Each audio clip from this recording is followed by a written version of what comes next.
because I am wearing this one. So, sa lahat ng graduates, congratulations. Teams na may mga artista, nakuha din ko as stand-up comedian. Pag-abot na ako dayon sa pagiging stand-up comedian, 2013 and 14, nakuha din ko padulong sa Japan. Pag-abot sa Japan, entertainer ko dito, nag-start na dayon ko vlog. Dito din ko naila sa mga tao o parang nahimo na din kong instant celebrity sa social media. Pag-abot tayo dito sa Japan, pag uli na ako, gikuha din ko sa Miss Q&A kay para mo-appeal sa ilang salita sa contest. And luckily, nakasulod ko as top 6 grand finalist. Then after that, nagkaroon na dahil of offer kay naila naman dahil ko as artista na dahil adto nga time. So, after that, na-inspire sila sa akong story, sa mga struggles in life, kung asa ko napadulong, kung asa ko nagikan. Gi-interview din ko ni Miss Charo Santos. Dito na din natupad ang akong pangarap nga mahimo na gidayon kong artista kay gikuha naman ko para sa Maalaala Mo Kaya. Pagsulod na ako sa Maalaala Mo Kaya, gikuha dayon ko for Pinoy Big Brother Celebrity Edition. Na kung saan, mugi na ang pinaka-dream na ako sa una pero imposible yun. Kaya 4 times ko nag-audition sa Pinoy Big Brother, wajud ko na dawat. Pagsulod na ako sa Pinoy Big Brother, because of the public nga grabe nga bash, because sa ilang nakita sa ako sa sulod, nga wa ko kabalo unsay paggawas, lahi ang gigawas, unsa pagka-editing, grabe nga pang bash, pang judge sa tao sa ako nga to the point nga kadawat ko death threats, daghan kaayo mga ga-message sa ako para unsay buhaton nga di maayo sa ako because na nahitabo. Grabe to siya. So I get bash sobra. Even diri sa hasaan sa akong lugar, akong pamilya, nagtuo sila nga mo gito akong gibuhat. So wala ko'y mahimo kay mo may gigawas sa TV. So, paggawas na ako sa Pinoy Big Brother, nagtago ko for like 1 week, di na ko mugawas kay mahadlok ko sa tao. Pero, gitawagan ko otro sa Pinoy Big Brother para mag-wildcard. Pagsulod sa wildcard, kani dayon ang kinanglan namo i-win para makuha namo ni nga makasulod sa top 5. So, fight so hard. Grabe gid akong laban dito para gid magamit na ako ang akong talent, tanan, nga wala na ako na-share when I was elementary, high school. Tanan na ako giguhat pag-abot sa PBB. Tapos, nakuha na ako ning akong suit karon being the top 5 Pinoy Big Brother Celebrity Edition. Na-redeem na ako akong kaugalingon because napakita nila yung other side ko nga dili tanan manggita na ay mga negative side, na manggita ay good side. Pero na-focus sila sa negative nga butang nga nakita nila sa TV. So, kung balik ko sa wildcard, napakita naman nila ang akong good side. So, na-redeem na ako ang akong kaugalingon. Dili na ako ma-share kaayo tanan unsad yun. Kung ako kabalo, unsay nakita sa ako sa school. Nganong ako ang gikuha karon kay nangutanay ko, unsay akong i-share ka, wa man ko kabalo. Disod kaayo isa-isahon, unsay ako mga nabuhat. Kay wala jud ko'y achievement about academics, wala ako nag-graduate as cum laude, wa ako'y nakuha nga mga award from award-giving bodies na related sa school. But since I'm here, na ako diri, feeling na ako because not to discourage everybody nga naa diri sa mga ako nga tubangan nga graduates, i-discourage ta mo nga okay ra di ay nga wala tay naabot kay kumaning kamot lang ta. Dili pwede.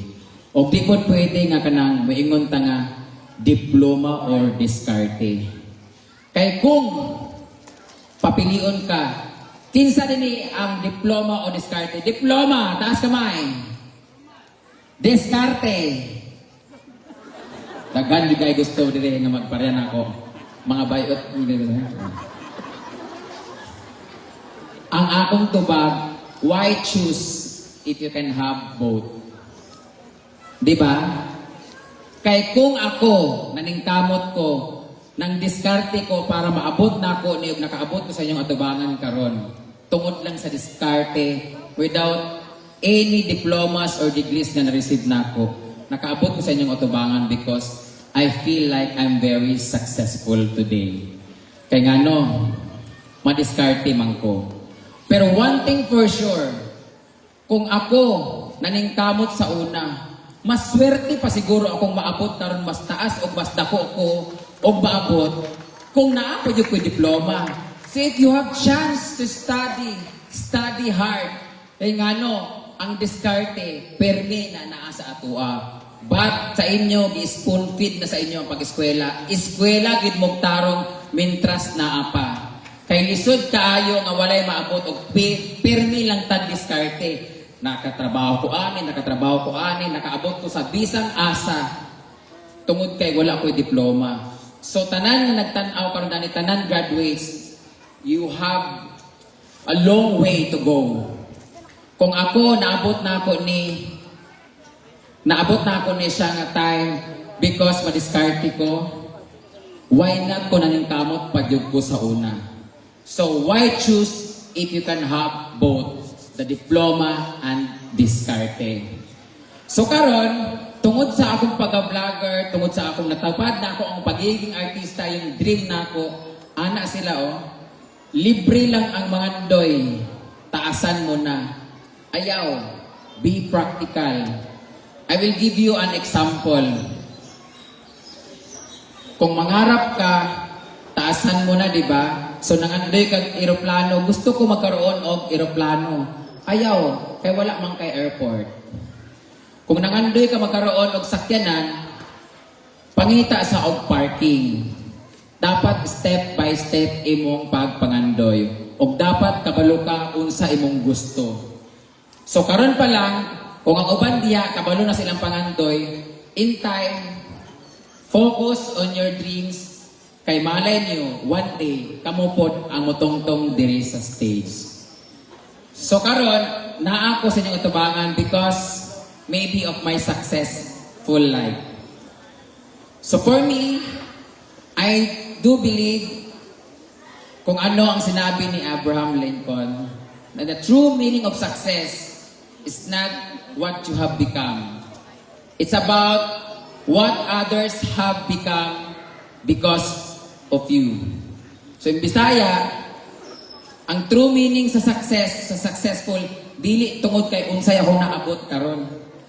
Para sa ako, kung unsa ang naabot sa lain, tungod sa ako. Ibig sabihin, sa akong naabot, nakashare ko sa akong tao sa akong palibot. Kung sa panghinambog pa lang, dili ni hinambog giro ang ako pero tungod sa bisag wala ako nakagraduate o kanang college, wala ako na-achieve when I was elementary o high school. Nabalayan na ako, tanan na ako igsuon. Ang akong mama, natabangan na ako akong mga amigo sa palibot nga makabalay o matupad ang ilang mga pangarap. Because na-share na ako o na-inspire po na ako sila sa akong naabot.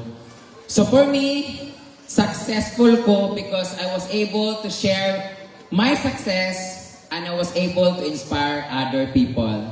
And I hope kamo nga nasa at matubangan karon, ma-inspire pud mo nga one day maabot ragyapon ang inyong pangandoy. Bago na ako lisanin ang apat na entabladong sulok na entabladong ito, tigaan ta mo og isa ka saying, huwag mong hayaan ang iyong pangarap ay manatiling pangarap. So if you have dreams karon, manifest that will going to happen someday. So sa tanang graduates, patuloy lang sa pagpangandoy because one day, your dreams will become into reality. So once again, my name is Brian Roy Tagarao. And now, I'm living with my dreams. Thank you so much, Hasaan Central School, for the good and great memories I have that will cherish forever. To all the teachers na akong naagian sa una, sukad-sukad, up until now nga nakailan na sila sa ako, daghan kay salamat sa pag-invite sa ako. To the school principal sa tanan nga naadire, daghan kay salamat sa pag-trust. I know nga sa feeling na ako, wala ko'y naabot o wala ko'y ma-share. Pero because di paanhin ko ninyo dire, it's a big pleasure for me. So, once again, this is Brian Ritagarao, a proud Hasaan Central School alumna. Thank you and mabuhay.